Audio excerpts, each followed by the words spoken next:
వ్యాప్కోస్ సంగతి చెప్తూ వచ్చినాయి కదా, ఏది క్యాబినెట్ అప్రూవల్ గురించి. ఇది సోలో డెసిషన్ అన్నారు. It is not solo decision, it is the cabinet decision. ఇది చూడండి మీరు, ఇది క్యాబినెట్ ఎజెండా నోట్స్. యాక్చువల్గా ఇంకా నా దగ్గర ఆ రోజు మేము ఇట్లా చేస్తారు వీళ్ళని తెలియదు కదా, ఇంకా చాలా కాయిదాలతో నేను లెటర్ పెట్టిన చీఫ్ సెక్రటరీకి, నాకు హోల్ క్యాబినెట్ మినిట్స్ కావాలి, క్యాబినెట్ ఎజెండా కావాలంటే దే ఆర్ నాట్ గివింగ్. ఇంకా చాలా ఆధారాలు ఉన్నాయి. అప్పుడు గీళ్ళు గిట్లా కమిషన్లు వేస్తారు, కోడిగుడ్డు మీద ఈకలు బీక్తారు, బురద జల్తారు అనుకుంటే అన్నీ పెట్టుకుంది ఉంటాయి. బట్ నా దగ్గర ఉన్న డాక్యుమెంట్స్లోనే ఈరోజు మీకు చూపించే ప్రయత్నం చేస్తున్నా. ఇది క్యాబినెట్ డెసిషన్ ఆన్ 14 జూన్ 2016. ఇది ఎవరెవరు మినిస్టర్లు ఆ రోజు హాజరైనరు, ఎన్ని గంటలకు, 12 గంటలకు అయింది, 3 June 2016 in the council hall secretariat. KCR గారి నాయకత్వంలో హాజరైన మంత్రులు. Ratification of the action of the department in having entrusted certain works on nomination basis to WAPCOS.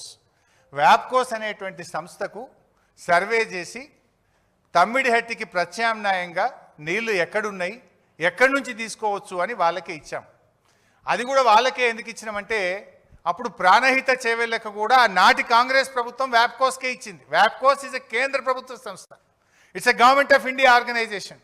So ఆనాడు కాళేశ్వరం మీద 7 లింకులను కూడా వ్యాప్కోసే చేసింది కనుక, ఇప్పుడు మార్చాల్సింది ఒక లింకే కనుక, వాళ్లకు ప్రాజెక్టు మీద పూర్తి అవగాహన ఉంది కనుక, ఆ కాంగ్రెస్ ఇచ్చినటువంటి కేంద్ర ప్రభుత్వ సంస్థ వ్యాప్కోస్కే క్యాబినెట్ నిర్ణయం ద్వారా రాష్ట్ర ప్రభుత్వం వారికి ఇచ్చింది. మీరు ఏం మాట్లాడతారు? ఇది సోలో డిసిషన్, దీనికి క్యాబినెట్ నిర్ణయం లేదు. That is the cabinet resolution, it is decision of the cabinet. And మీకు ఇందాక చూశారు, ద ఎక్స్పర్ట్స్ కమిటీ, నిపుణుల కమిటీ కూడా అదే చెప్పింది. I think I'm clear here. It is not solo decision, it is cabinet decision. Next,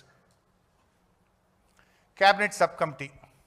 cabinet sub committee on re-engineering, Kaleshwaram project వివిధ ప్రాజెక్టుల మీద వేసినారు. ఆ రీఇంజనీరింగ్ది కూడా ఇంకా డీటెయిల్స్ ఉన్నాయి, మళ్ళొకసారి చెప్తా, లెందీ అవుతుంది. సబ్ కమిటీ ముందు ఆ రోజు ఏం ప్రజెంటేషన్ పెట్టినరు? Sub committee is well aware of Medigadda Annaram Sundilla. Subcommittee is very clear why re-engineering has been done, and subcommittee was asked ఏం చేయాలి అని సూచనలు సలహాలు అడిగారు.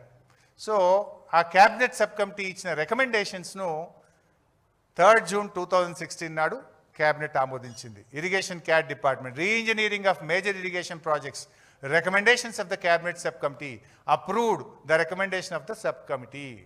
అంటే క్యాబినెట్ సబ్ కమిటీ రికమెండేషన్ కూడా, it's a clear cut cabinet approval is there. Next, ఈ మేడిగడ్డ అన్నారం సుందిల్లా ఈ 3 బ్యారేజీలను 2 సందర్భాల్లో, ఆగస్ట్ 1, 2018, మే 27, 2018, ఆగస్ట్ 1, 2021లో క్యాబినెట్ ఆమోదం తీసుకోవడం జరిగింది. First RE, second RE.